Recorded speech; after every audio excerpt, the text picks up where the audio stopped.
Welcome to the Wicked Podcast, where we read the business books you don't have the time for. I'm Marcus Kirsch. And I'm Troy Norcross. And we are your co-hosts for the Wicked Podcast. Duck, duck, duck, duck, duck, duck, duck. Duckity duck. Duckity duck. So, Marcus, we're going to talk a lot about ducking today and ducking up.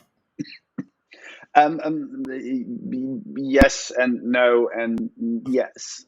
So today we're talking to Steve McDermott, such a lovely chap, about his book, which is now in the third time released, called How to Be a Complete and Utter F Up. 47 and a half steps to lasting underachievement, which is quite a title. What were your impressions and takeaways and actions? And he gave us a lot, and definitely a lot of energy.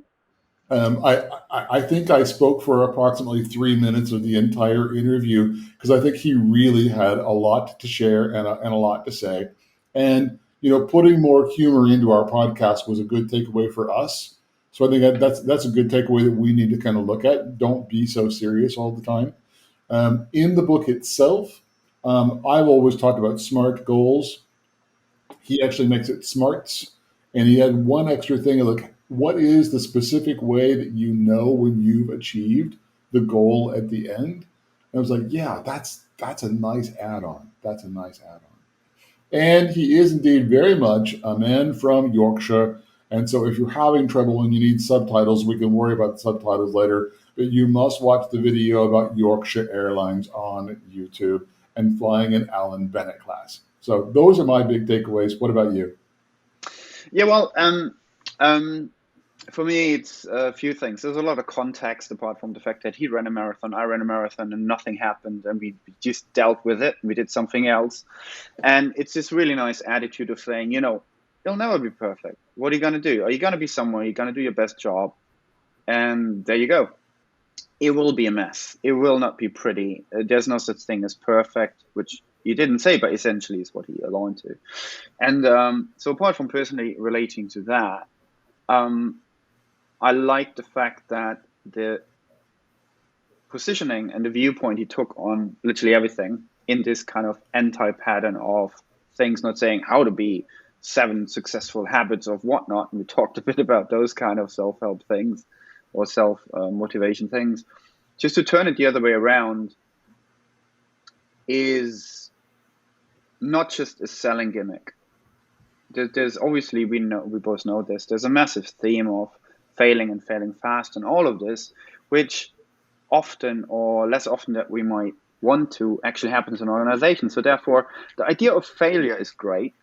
We should talk more about it. If you write a whole book from the position of someone who's failing, I think that's a great starting point and a really good antithesis to a lot of business books who are out there also all talk about winning and success and exponential growth and all of this stuff, which only tells one story and only looks at it from one particular language perspective.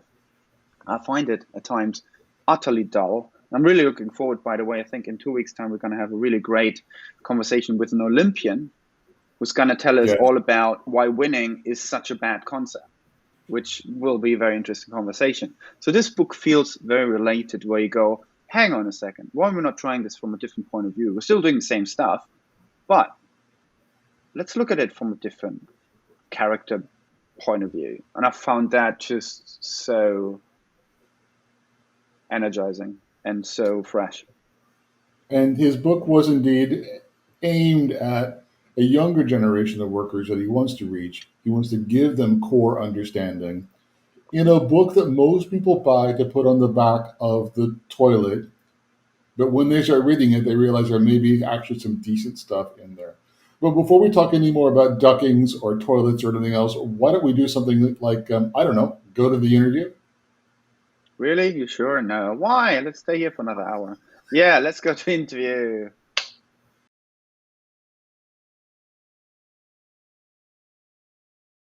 Hello, everyone. Today we have Steve McDermott with us. Hello, Steve. Welcome to the podcast, and thanks for being with us.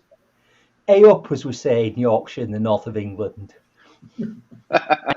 Okay, so basically, as we always do, we start at the top, which means that please tell us, our listeners, a little bit who you are and why you wrote the book. Well, as I say, I'm originally from the north of England. I've been a professional motivational speaker for 27 years this year. And normally, you've probably all been to, remember we used to have events, fellas? Do you remember? With real people in real rooms? I Well, don't. my I Yes. don't. Yeah, don't you? Yeah. Well, I've travelled the world, so I normally got the slot after lunch, right? So I'm going to ask you, Ooh. Marcus, if the name after lunch at an event or a conference had a name, does it have a name? I don't Nap know. I don't know. time. Is that Nap sort of the time, right? digestion stuff? Interesting, Yeah. right? So people from America, wherever. So I've noticed when I've spoken in America, they call it nap time. In Europe and in the UK, they call it the graveyard slot, right? Right. So normally I'm booked because they'll have had death by PowerPoint all morning. Can you come and wake them up? So I've done that for 27 years, right? Come and woke people up after lunch. So we might be waking some people up now, depending on what they're doing, right? And when I've not been doing that, I've been teaching other people how to do that with my company, the Confident Club, right? Which is all about presentation mastery. But before all that, I was the creative director of an advertising agency. So that might be a long story about how you go from being a creative director of an advertising agency to being an award-winning motivational speaker. But we haven't got time for that. No, we And do. We do. We do. We well, do. we do have 'Cause time, but why did you write this particular book? Right, so that is how I went from being a creative director to motivational speaker, because I only became across the whole topic of, and I don't know how many other authors you've had, personal development in 1990, right? When I was 36, I guess. I'd never come across it before, so I don't know how many personal development books you've read or what your favourite would be. Marcus, what's your favourite personal development book of all time? I don't think I ever read one because there's There this you go. running gag about either personal development or self-help. Well, you go the second you can help yourself to find a book, you're already on track or something like that. What about you, Troy? Have you ever read a personal development book? Back in the day, I used to listen to cassette tapes of Tony Robbins. There you go. So most people, if you've read one, will have probably read Awaken the Giant Within, I think it is, right? Which is massive. I first went on my first personal development course, Dale Carnegie. Have you heard of Dale Carnegie? Wrote the book. Yes. Well, it was originally called How to Stay Married. Have you read that book? No, nobody was interested in how to stay married. I obviously didn't. Yeah. Oh, okay, we won't go there. That's for another podcast, right? How to stay married. Nobody was interested in that because I'm in advertising. Part of a title of a book, right? He changed the title from How to Stay Married. That's all he changed to How to Win Friends and Influence People. Have you heard of that book? Yes. Yes, I of think I course. heard of that one, yeah. So I went on the Dale Carnegie course, which is a franchise. Carnegie have a great model, which is if you're quite good at talking, which you might have noticed, that's kind of one of my things. All my school reports said Steve won't get very far if he keeps talking in class all the time. That's what I do for a living. But anyway, what do teachers know, right? Purpose and all that, right? Find your purpose. And Carnegie have this model. If you're any good, they go, you can come back and help out, from back at Rome, which basically is a role model. And I thought, I love this stuff. I was creative director, and I went back and started teaching it to my guys, and it got results, right? So whether that was presenting or time management, like all the topics, leadership, Carnegie cover all these modules, right? And then one day, a guy who worked at Carnegie said, I'm starting my own training company. He would come and help me out every Wednesday. So it became my hobby, right? Teaching these classic things around personal development. So if you've never read a book, what is personal development? I know, it might be a contradiction in terms, but it's kind of working on yourself, right? Work on yourself first, right? That you're not the done deal. Like most people leave school and they go finished, don't they? Right? So all sorts of range of, if you want, what you might call modules. And he said, why don't you come and help me out? And I did, and it became my hobby. And then one day he said this thing, and this is what changed my life really. He said, by this time I'm delivering a 14-week course on a Wednesday night, right? And he's just coming and giving the certificates out at the end. And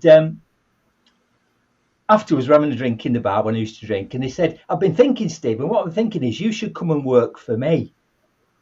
Well, that'd be like if your hobby was golf, somebody saying to your wife, if you fancy playing golf for a living, and it wasn't like I hated my other job. If you know people work in advertising agencies, it's most fun you can have with your clothes on, isn't it, right? So this is advertising. If you've seen Mad Men, have you seen the series Mad Men? Yeah, well, we were like the documentary version of that, right? It's the 1980s in the UK, so it was great, right? So it wasn't like I hated the day job, and literally I had an epiphany. Don't know if you've ever had one of those light bulb moment, because I just dismissed him out of hand when he said, come and work for me doing like training, you know. I stopped ridiculous. And then about 2 weeks later, I had to pull the car over because a fully formed business plan dropped into my head. And it was, I don't have to work for you, but I could work for me. And I could train people. What I've realised, I've been training my people in, right? I could have my own training company. And the thing about advertising, it's a bit like a lot of niche things. Everybody knows everybody. So I went in and resigned that day. Asked for a meeting with the MD, and I said, I'm resigning. He went, which of our rivals has poached you? You know, have you been headhunted? I went, no. I've had this. I don't think I used the word epiphany because I'm from Yorkshire, right? I've had this idea to start a business, and I've just done some numbers on the back of an envelope, right? Because obviously I had a massive mortgage. I had 2 kids, 4 and 2 at the time, and my wife was a full-time mum, right? Healthcare, BMW, all that, right? Like, I'm going to pay bills. And I said, no, I'm starting my own training company. But the thing is, I don't have any clients. Will you be my first client? The people I work for, right? And he went, yeah. And I said, I want a 12-month contract. He went, yeah. And I want this much money just to pay bills, right? I said, I need to do a needs analysis because by now I realised that I knew a lot about training, right? I didn't realise I'd become a trainer because I've been, if you like, adapted the Carnegie model. Like that, they knew what they were doing. And because I've been with this other guy, I've been writing the programs, you know. The trouble with Carnegie, it's the franchise. And they go, whatever you do in Mexico, you've got to do in, you know, Madrid. And that's great, but the Spanish and the Mexican are different, right? So, and you'll know that as consultants and trainers, that you need to be appropriate to your audience. So because I was writing my own stuff, it was appropriate to UK clients, right? But this was the convincer. You know, you need a convincer in life. He said to me, I'll do all that. I'll give you a 12-month contract. I'm thinking, wow, right? He said, and we'll be your first client, but you're not allowed to work for any of our rivals, other advertising agencies, for 6 months. And I thought, why would he say that? Right. I think what I'm going to do would be great. So that's how I got started on the sort of leadership training, personal development route. And then I moved from that to motivational speaking because clients kept saying to me, you know, when people... they have a need and there's a want. You know the difference between a need and a want. So, you know, you know what they need, but they want something else. And it's like, no, but you need this, but we want something else. The great thing was, once I started working, so I had this niche, I was working for advertising agencies. I knew that world, right? Then PR companies, broadcast. And the great thing is they all had clients. What's the best way to get business? Referrals. Anybody listening to this? Of course it is, right? Referrals. Well done, you're correct, right? So anybody listening to this, if you've been struggling for business, you know, in the last 12 months, whatever, hopefully you've realised that what you should be doing is approaching your existing clients and telling, you know, who else do you know? It's obvious. And I think we all should have a referral system, right? So I started getting a lot of this business from these agencies, from their clients, blue chip clients, like really good clients, you know, we could name them, but we won't. So I'm doing all this great work, but I go see people and they go, is all your stuff bespoke and like in-house and, you know, needs analysis and all that? And I'm going, yes. And they went, well, don't we have a course that they can go on? Can't we just send them on a course? I mean, we don't have courses. And I kept getting asked this, you know, so I knew what they needed, but what they wanted was a course. So I designed a course my first course I ever ran was 1994, right? And I ran it. I thought, because I'm from creative background, I don't want to do it in a hotel. We'll talk about how people learn perhaps during this podcast. And I don't know about you, when I'm sat in a hotel, I'm not in the best learning state, right? So I thought I'm going to be talking about things like vision and values and purpose. why don't we hold it on a boat? So I did my first ever workshop on a canal boat. So if you're not familiar with what a canal boat is, a narrow boat, like if you go to Amsterdam, right? Yeah. Started doing that. One of the things that's in my book is that, and we may touch on this, is the importance of goals. And I think the only thing I would say about goals is you've got to have a massive reason why. That's the main thing about a goal. You've got to have a massive reason why and a when. And you don't always have the how, right? So I've been talking about on the first ever workshop on this canal boat back in 1994, I'm stood at the front of the boat going, so you've got to have a big reason why to achieve a goal, right? You've got to have a when. And have you heard the phrase hoisted by your own petard? Have you ever heard that phrase? It's French. Yes. That's where you get caught out with your own advice. If you've never heard the phrase hoisted by your own petard, go look it up, right? But anyway, somebody on the workshop said, when is part 2? I'd done 9 hours of my best stuff that I'd learned in the last 4 years, right? So you both from workshops. Imagine if you've used all your material and they go, we want part 2. I went, well, I don't know. I don't know what it is. And they went, well, you said, have you got a big reason why to do a part 2? And I went, yeah. Right, okay, so you've got a big reason why. And they're coaching. It's great when your delegates coach you, don't you think? That's when they've learned what you've taught them. Yes. Right? So they went, when is it then, Steve? So I kind of got my diary out. This is workshop 1. We're doing an open workshop. So this is people from all different companies. So we're doing 10 boats. Right, it's going to be in December. December 3rd, right? Okay. Didn't know where it's going to be, and I didn't know what the content was going to be either. And that's how I got started. Anyway, cut that story short. We did do a part 2. At the part 2, a guy just started a new business called Speakers for Business, right? This is 1994, 5, something like that. A speaking agency or bureau, if you know how people book speakers for events. And he said, can I be your agent? And I went, how will that work? I'll find you the gigs. I'll sort out all the admin, the planes, all that. You just turn up and talk for 45 minutes. So that's how I got started. And then the next thing he said was, you need a book. Which comes to the book, right? So the first edition of the book came out in 2002. And it had a slightly different title then. It was called How to It's almost 20 years ago. 20 years ago, the first edition. Almost 20 years ago. Yeah, almost 20 years ago, Oh, 2002, right? Well, to be more accurate, the first edition came out in 2001, but that was self-published. So if anybody's listening to this and want you to write a book, here's how you do it, right? All publishers are interested in. You're self-published, right? But I think going with an existing publisher is a good way to go because you can get to a bigger market, right? Here's how you get your book published. Prove to them that they're going to get their advance back. Prove to them they're going to get their advance back. And it won't, by the way, if you write a business book, it won't be a big advance, but it will be a few $1,000, euros, whatever, right? Well, because I self-published, I sold thousands of these copies at the back of the room. It's a no-brainer. So the very first edition came out it was 39 and a half steps then. Came out in 2001, the proper one, if you like, 2002. Then there was a second edition, and the latest one came out at the back end of last year.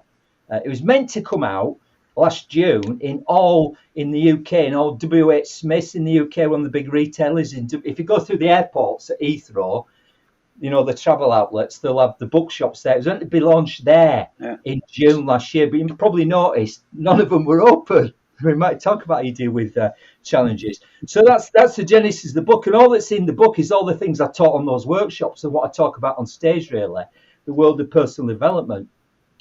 But if I was to sum it up, it's personal development for people with a sense of humour, particularly young people. You might notice we've changed the title to something a bit more, some people might say controversial. I don't know where you both sit on that with the title of the book, because it uses what some people might call a profanity or a swear word. And I've had mixed reactions to that, right? I believe that most people who are going to read my book had already read it, in the world of business when it came. It's been around 20 years, right? So I wanted to reach a younger market. And this new title in the book, remember, came out before the coronavirus pandemic. So we didn't just kind of like, we'll change it because we're all in this situation. We're all there. But I wanted to reach maybe 20 to 30-year-olds who I noticed haven't been exposed to these powerful ideas around personal development ever before. Stuff that you're familiar with, stuff you talk about in your podcasts, purpose, values, vision, stuff that there's a currency in business that we all talk about. And I've worked with some big corporate clients and they all talk about this stuff, but my kids don't. I've got, by the way, you know, when I resigned, I was so excited I didn't tell my wife. I had to ring her up and go, oh, by the way, I've resigned today. And she went, what? Anyway, since then, we've got 3 kids. When I say kids, I've got, I don't know if you've got kids, fellas, but mine are 30, 28 and 25 now, right? And what's been delightful, my daughter Megan moved back. She was in New Zealand when the pandemic started, 55-hour flight home, right? Moved back in with us. That was an interesting experience, having not lived with us for 5 years. Can you imagine, right? Jobless, and so decided to take a job testing the students, you know, so they could go home for Christmas. So she did a part-time job sticking things up people's noses and back of the throats and stuff. The book had just come out, so she took, what a delight that she took her dad's book to work, and she was reading it at work, and people were going, is that a real book with that title? So there's 2 things. So the reason he asked me why I wrote the book, it was to reach young people, and also because I'm from advertising, how do you stand out in a crowded marketplace, right? Because the number one thing is get your book in people's hands so they'll read it as an author. I want you to read it, but also I don't want to preach. So you mentioned a particular motivational speaker who's quite tall, right? But he's typical of a breed that are all what I would call rah-rah. And it's a bit like a religion. And I think what turns people off from personal development is do it my way or the highway. There's only one way. Whereas my view is, look, I'm not here to give you advice. I just have an opinion. But I've used these things in my own life. And I've seen big corporate organizations use these things. And they just work. And people usually buy my book as a joke and keep it in the downstairs toilet all night, right? And then they start reading it and go, hang on a minute, there's some good stuff in here. And because it's presented in a reverse psychology way. So again, if you're not familiar with the book, every tip in the book starts with the word don't. And so you know about reverse psychology. Yes. For small children. I remember when my daughter Megan, who's now 25, and she was like 2, and she come into the room with a big glass of milk. And being adults, we focus on what could go wrong rather than what could go right, don't we? And what do we always say? Don't drop the milk. Don't spill the glass of milk. And what do they immediately do? Right? Because you can't process the negative in your unconscious mind, right? So I knew that with that very simple reverse psychology, when I'm telling people, because obviously it's a book about how to be more successful rather than, but with the sense of humor. And that meant I could very much tongue-in-cheek kind of tell people off and metaphorically slap them about the face about how lousy their lives were, and they would continue to be if they followed my advice. Yeah, I think Steve, that it's like, sorry, just to jump in here, but I mean, yeah, there's something about the title of the book, and I think I looked at one of your videos and things like that, and it's just it's obviously very compelling. It's very different, and I'm less surprised now, having worked myself in advertising for a couple of years, that you come from that background, because that makes perfect sense to then go out like that, and I think it's brilliant, because we're now over 40 books in, and they can be a bit dry, and they can be a bit theoretical, and I remember a few years back, someone managing director at a massive telco making exactly the same point. They go, everyone's tired of this kind of dry consulting business, whatever thing, coming into the building going, hey, here's another PowerPoint. And they basically hired us in as well because we had a bit of theater, pitch theater and other things going on. And I think that's generally quite, it's great because, no one should take life or their job too seriously, I think, at this point. But the other thing is then, and I think that's one of the reasons why we sort of got in contact with you, is that given the, the anti-pattern that you put in there, you go like, let's be a stuck up. So Yeah. I used it. There we go. Let's look at it from a failure perspective. And actually, so that shifts the context as much as it says, hang on a second, why we're not looking at the same thing from a different perspective. It's brilliant. But what do you say then, therefore? Because the other thing is also that as much as that shakes things up a little bit, and obviously gets the right kind of attention and picks up on things we should pick up on a little bit more. The other thing, and one of the themes we've seen a lot, is this whole thing where so many business books talk about failure a lot. It's like, fail fast and do this, and hey, it's all fun, whatever. But then they describe it in a very boring way, and in a very kind of, and you read 3 pages in, and you get to the point like, actually, no one wants you to fail. No one wants to be chilled out. No one wants to be like, hey, let's try a couple of things and see how it sticks. It's like, no one wants that. I'm literally just coming out of a project where before you know it, it's like, yeah, we're trying things here. It's like, no, you're all about delivery. You're just pushing and cutting corners to just deliver more of the same as fast as you can. You don't take time to step back, potential to fail. Look at yourself, how you're bringing yourselves in, and actually don't take yourself too seriously or to that. So somewhere there's a question in here, which probably, so the failure aspect, don't laugh, Troy. So the failure aspect. You should go on. And what you need to do is go. We charge £5 a word when people come on our workshop, my friends. So that's costing you a lot of euros or whatever. Oh, right, okay. Well, I don't have a jar yet. I have jars for different things, not for that. But essentially, so failure is a great concept, I think, because as much as you can be scared of it, I think your book doesn't make people scared of it. And I think failure in organizations is dearly needed, and people shouldn't be scared of it. Is there a way to bring these things together? So your book, and if you don't mind, if I was to paraphrase that, let's talk about the whole topic of ducking up or failure, right? Yeah. Let's talk about that, because it goes from my book, really.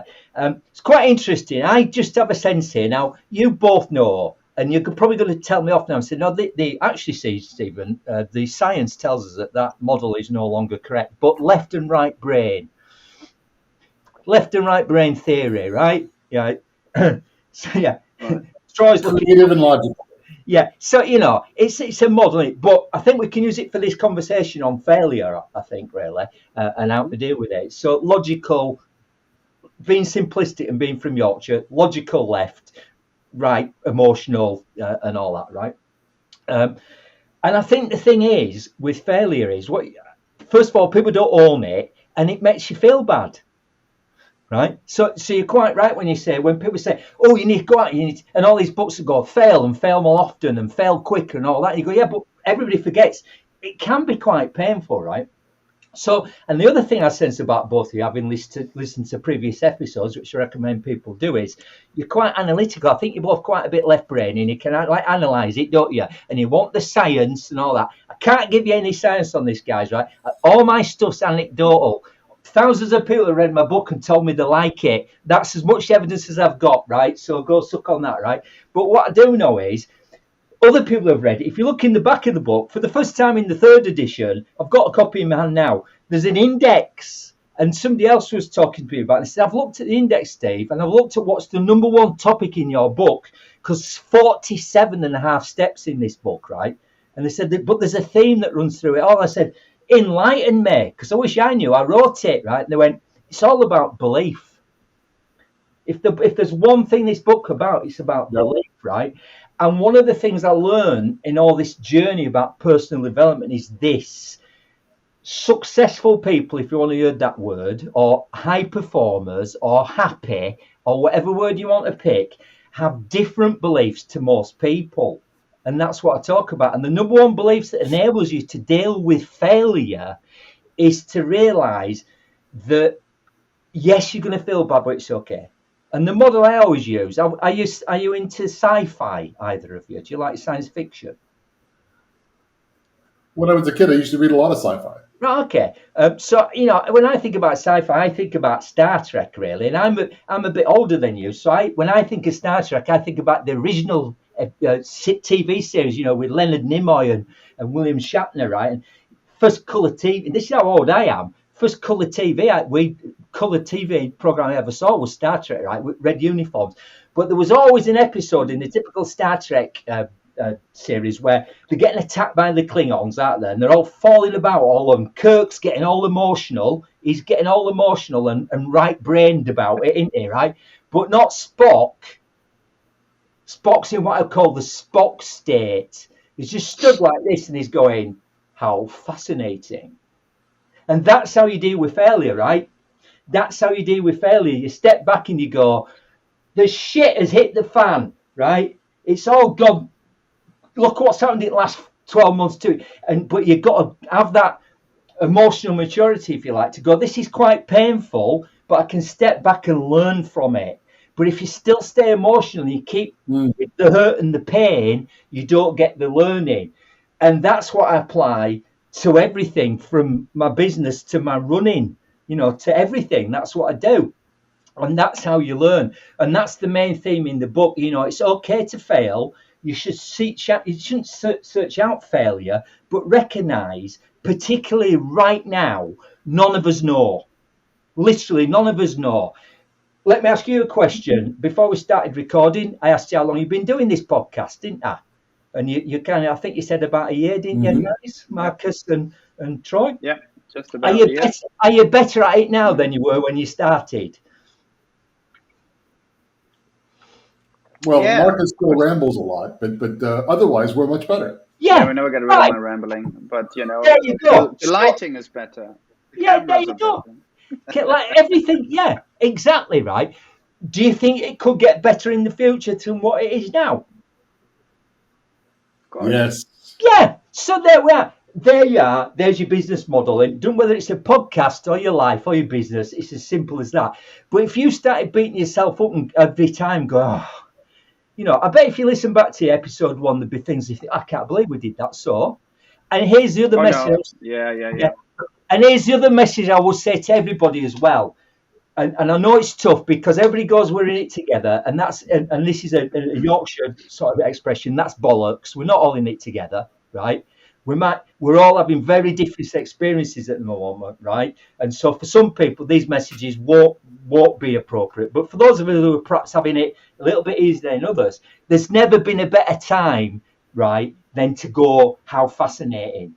Because nobody knows. Nobody can come on this podcast and tell you the no. You don't know that's interviewing me. I don't know. We're in no position to give anybody advice at all. All we can have is an opinion. But I think my clients, our audiences, our readers, our listeners are more open to letting it go and going, that's fine.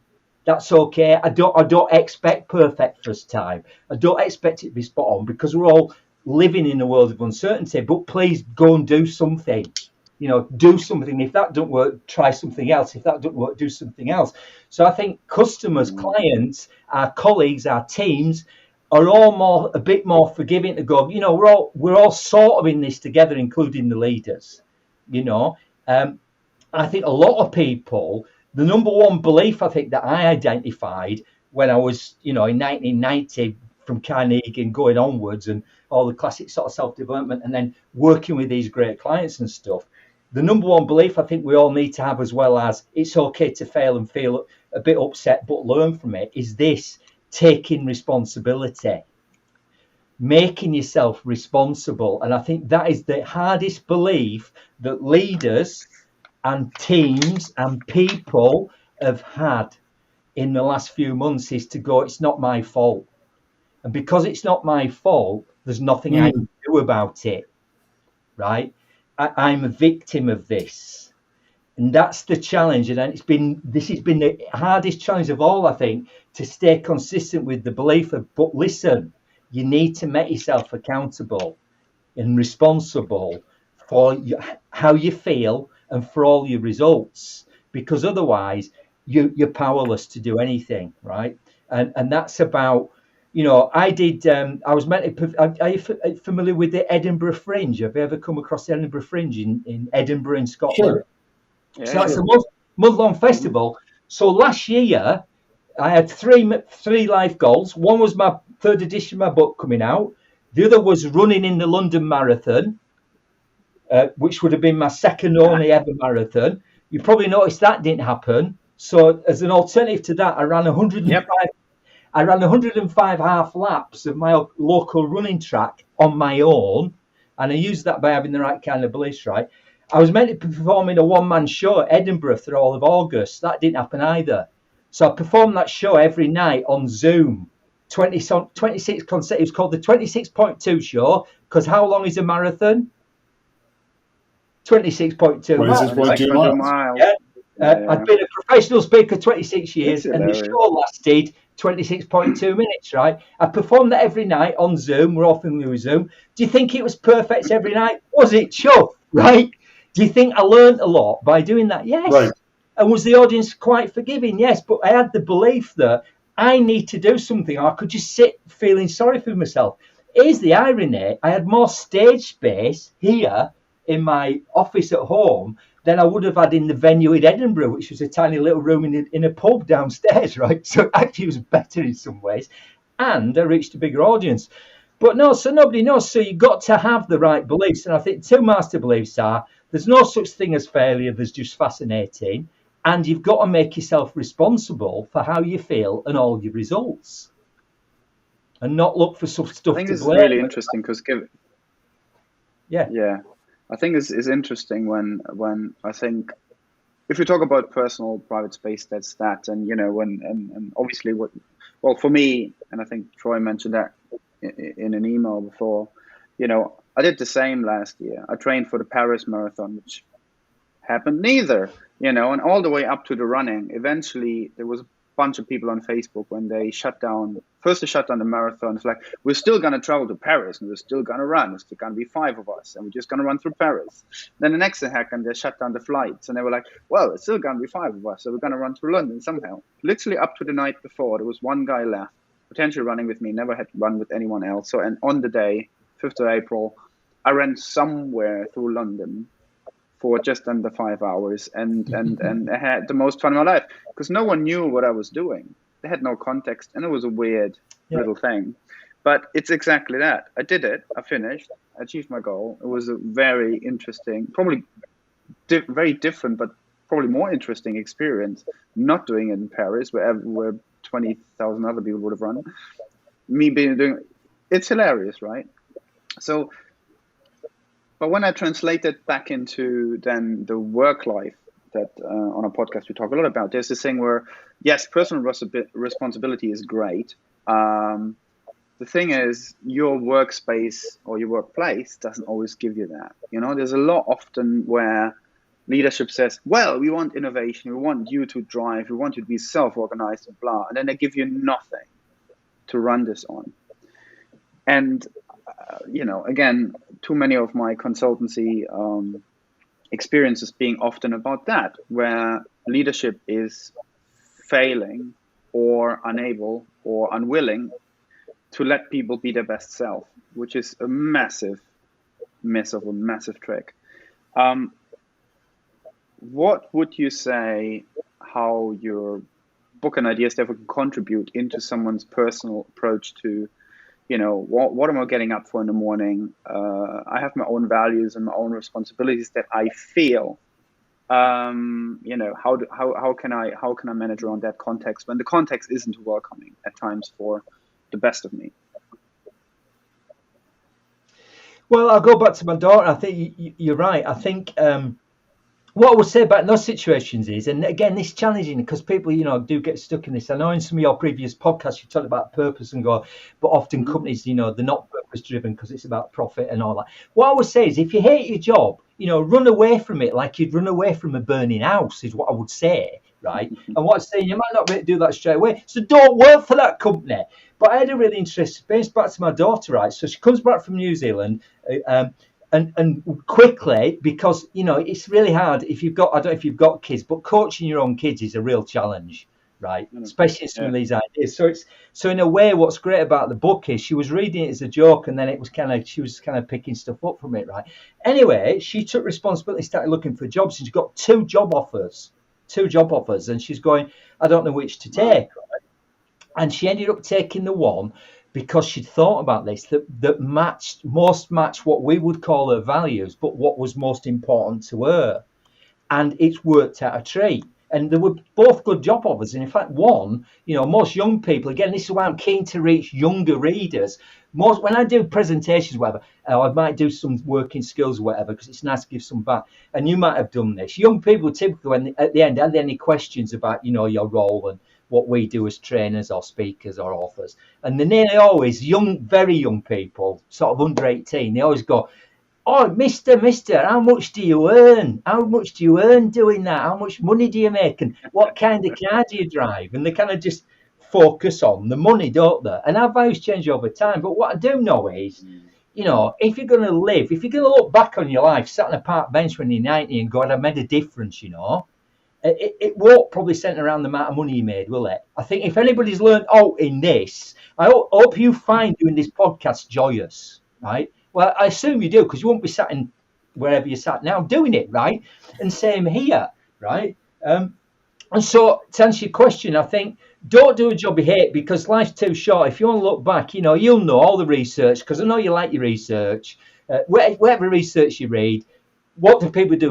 They don't regret what they did, do they? They regret what they didn't do, right? So what do you want a letter to your grandchildren to say about the life you read and the difference you made? And did you have a good time, And a lot of people, sadly, we've lost thousands, millions, we might end up with millions of people in the last few months, whatever. And I think all of us are questioning why we were put here, if you want to be deep and profound. And, if I'm going to go to work, I'm going to go do something that makes a difference and I feel joyous about, and I don't want to get out of work. So my daughter used that compass of true north, I want to make a difference. I want to be able to live the things that are most important to me in terms of my values. And I think that is the secret. And I think all the clients I work with have nailed that. And they managed to align as best they can. There's not always a total fit, but there's a big overlap between their teams, what's important to the individual and what's important to the organization. And when those two things match or overlap, nobody has a problem getting out of bed. Nobody has a problem being motivated. Nobody has a problem chasing down those big, hairy, audacious goals, because they are aligned, right? But it's that hard to get, So I got two things to say. Yeah.